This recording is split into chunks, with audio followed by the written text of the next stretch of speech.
I'm Zakia. Today is August 11, 2009, and I'm interviewing Miss Deborah Teague. On our team today are Adriana and Matthew, our equipment managers, Alexis with the camera, and Destiny, who's on the camcorders. Miss Deborah Teague, would you please say and spell your name for me? Deborah A. Teague, Deborah, middle initial A, Teague, Deborah A. Teague. Thank you. Now to begin our interview, I have a few questions I'd like to ask you. Where were you born? I was born in Arkansas, a little place called Pearloma. What town do you live in now? I live in Davenport, Iowa. How long have you lived in Iowa? 41 years. What brought you to Iowa? Well, it was during the 50s and early 60s, and we were going through forced integration, and my high school was going to be integrated, and there'd been a lot of racial tension and trouble with the Little Rock integration, where 11 students had integrated that school. And so my parents thought that perhaps there might be a lot of trouble. They didn't want me injured, so they thought I should come to Iowa. I would have a better chance of getting a better education. Okay.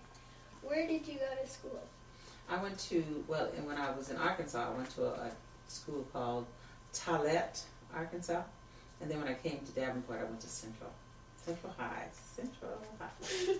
Was your school any different than it is today? Yes, I went to an all-black school.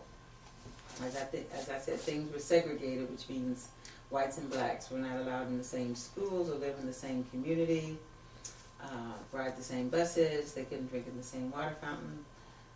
We had to go to the back of the door if we wanted to purchase something at a store. It was rough times. And now, of course, things are integrated. What did you do for entertainment when you were younger? We played a lot. We made up imaginary games. We didn't have a lot of money to purchase things, so we made up games. We played Duck, Duck, Goose and Red Light, Green Light, and we chased a lot of bugs and chased a lot of animals. We rode horses and mooed cows and a good old country living. Okay. Did segregation affect what you chose to do? No, I wanted to be a nurse because I thought that was a very honorable profession, but obviously God had a different plan for my life, and I ended up going to college to be a teacher. So I would say, because we were taught you could be anything you wanted to be, no matter the circumstances, that made a difference, and our parents told us that education was the way to do that. Can you tell us the role of the African American church in your community?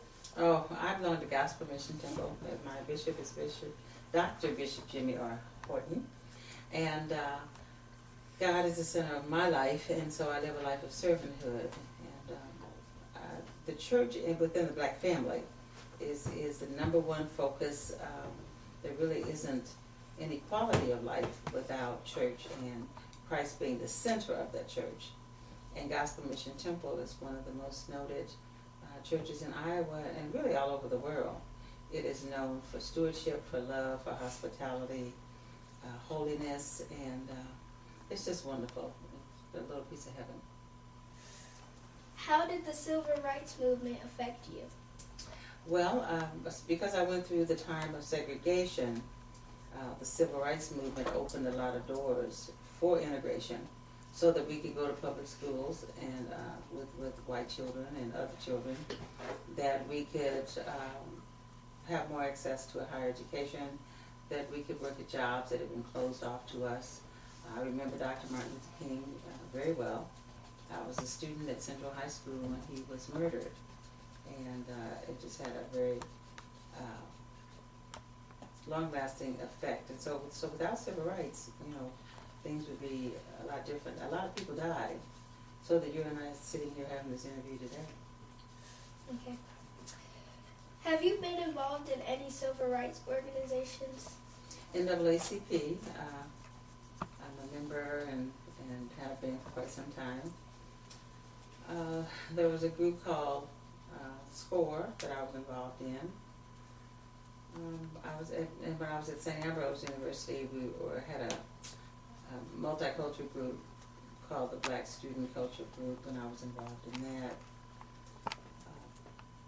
United Neighbors, the Friendly House, just so many community organizations that that they really work toward helping people, help empower people. What was your saddest moment concerning segregation? Growing up in the South, blacks and whites were separated, and there was one white family. It must have been a very, very poor white family, and they were an outcast in the community. So they were right next to black folks in terms of being an outcast. And this little girl and I somehow met up in a mutual field, and we were playing together. She lived on the outskirts of the black community. And we were playing together as children do, and really not even noticing the differences. And she went home first, and so I walked her to her home, not even thinking about the separation. And I was thirsty and wanted a glass of water.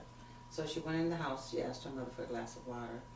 And mother, not realizing that it was a black child, came outside and got to screaming and carrying on and using the N-word toward me. Scared both myself and the little girl half to death, because the woman acted like she'd lost her mind. And so I ran home and I told my mom what had happened. And she just said, that's ignorance. It's ignorance, and you just have to forgive that lady. She's just a very ignorant person. How did the election of President Barack Obama affect you? Well, I tell you, truly that was God ordained, because the scripture says that the Lord places leaders where they are. And we know well enough the history of this country that had God not ordained it, it wouldn't have happened. And it just it goes to show our young people especially that they can be anything they choose to be by getting an education and doing the right things and being people of character. We're praying for Mr. President to come in the full favor of the Lord in terms of what the Lord stands for. It's been major. And it also has helped white children to understand that black people are not inferior.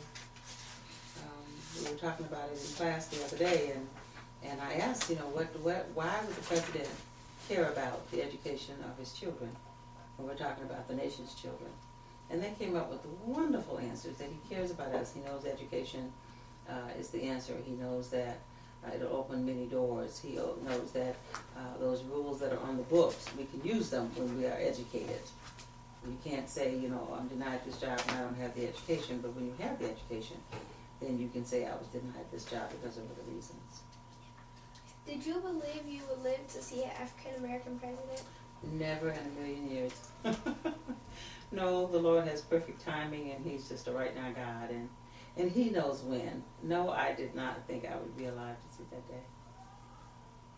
It's just a wonderful blessing. Well, that's all my questions. Does anyone from my team have any questions?